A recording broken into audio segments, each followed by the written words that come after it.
Hey everybody, welcome back. In further developing the Creole conlang, I thought it appropriate to see what the language is currently capable and incapable of. So I turned to translation. We're going to look at the beginning of a Malagasy folktale, supplied by Haring, How to Read a Folktale, the Ibonia epic from Madagascar. And I suggest anyone who is interested in the deeper elements of translation to give it a read. I'm not going to truly touch on the minutiae he goes into, like metaphors and metonym and all the other poetic and literary elements. The main function of this exercise is to see if the language can truly function. Can it convey meaning fully? Here is the text from the beginning of the tale. The Prince of the East, it is said, was moved to pay a visit to his grandfather, Skyfather. With him he took his children, gray-eyed man, young man worth 6, manly princess, and his subjects, many cares and many close ones.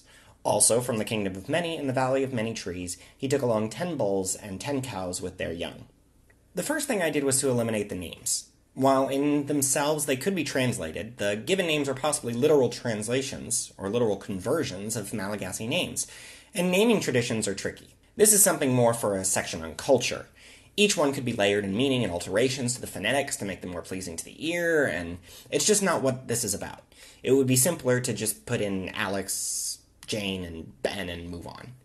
This is the same for the names of places. The culture of the speakers will be so affected by their new location that who's to say any of these would remain the same anyway? Let's look first at the verbs. There are both active and passive constructions, and present and past tenses, all of which have been covered so far in my videos. Translating those shouldn't be an issue once we develop the vocabulary. The verbs we'll need are say, move, visit, and take. If we're just going to produce the translation word for word, I suppose we should make a list of nouns as well, and then the remaining prepositions, pronouns, and other bits and pieces. This is nice if all I wanted to do was grow my lexicon, but that proves nothing of the functionality of the Creole. Trying a one-for-one translation of the first sentence immediately shows what we're missing. The phrases "it is said," "was moved," and "pay a visit" are idiomatic.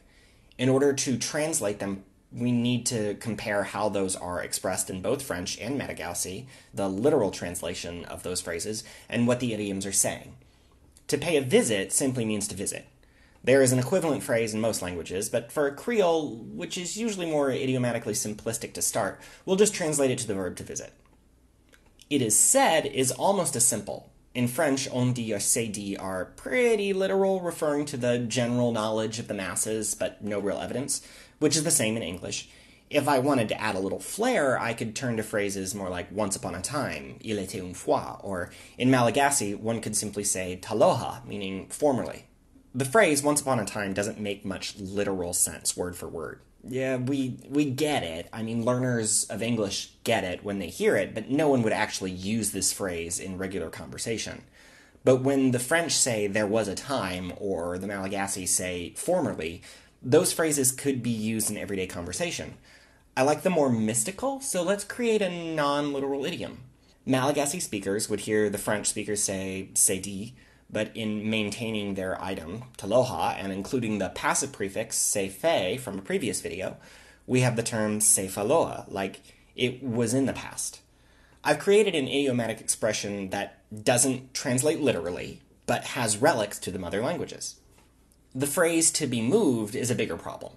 Nothing is actually moving, but there is a sense that emotions are shifting to cause someone to act. My French is nowhere near perfect, but I found the phrase être ému, and ému is related to emulate and emulsion. I don't have a Malagasy source for a similar phrase, and I'm not even going to try to create something here, because I know it would just be wrong, so I'd love to hear some suggestions. My gut says to translate feel or be caused to feel or using a reflexive construction, which is interesting. So I think this exercise worked. I can definitely come back for more ideas, but what I gathered here is, other than vocabulary, I need to work on more idioms, which I knew, and probably reflexive verbs. So guess what the next video is? Like and subscribe, and I'm excited to see you next time.